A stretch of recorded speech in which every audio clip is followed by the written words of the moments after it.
Passando aqui para recordar que na próxima quarta-feira de cinzas é dia de jejum e abstinência de carne. E quero aproveitar o ensejo para poder explicar para todos do que se trata o jejum e a abstinência de carne na tradição católica.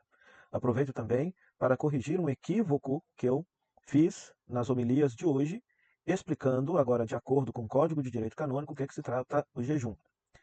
Se fala, em primeiro lugar, no Código de Direito Canônico, o, da necessidade dos fiéis fazerem penitência, ok? Da obrigação do jejum e da penitência. Então veja só, os dias e tempos da penitência na igreja são todas as sextas-feiras do ano e o tempo da quaresma. Guarde-se a abstinência de carne ou de outro alimento, seguindo as determinações da Conferência Episcopal, todas as sextas-feiras do ano, a não ser que coincida com uma solenidade. Por exemplo, solenidade do Sagrado Coração de Jesus, sexta-feira da oitava da Páscoa, sexta-feira da oitava do Natal. Né?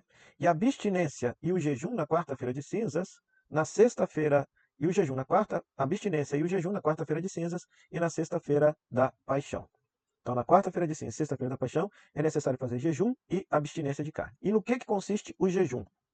Tradicionalmente, e aqui que está o meu equívoco, tradicionalmente na lei da igreja, o jejum consiste em você, das 3 refeições do dia, fazer apenas uma delas, e não as demais. De tal maneira que você, no decorrer do dia, faça a experiência de sentir fome. A segunda forma é fazer uma das refeições do dia e as outras duas bem pouquinho, de tal maneira que você ainda sinta fome, que consista de fato em privação de alimento. Ok? Então, repito, das 3 refeições do dia, você faz apenas uma, que é o jejum mais radical, ou o jejum mais brando, que é fazer uma refeição completa e as outras duas bem pouquinho, de tal maneira que você, no decorrer do dia, sinta fome. E não é permitido lanches intermediários.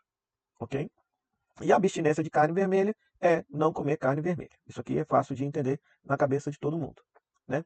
Não existe na tradição católica um tal de jejum de Daniel, que consistiria em comer alimentos abstendo-se de carne. Isso aí é uma tradição de igrejas pentecostais que algumas pessoas estão trazendo para a igreja católica, mas não faz parte da nossa tradição católica. Agora, quero corrigir um outro equívoco, que é o seguinte: quem que está obrigado a fazer o jejum e a abstinência? Estão obrigados à abstinência, ou seja, ficar sem carne vermelha, os que completaram 14 anos de idade. E o jejum, aqueles que são maiores de 18 anos até 60 anos, ou seja, de 18 até 59 anos. Ok?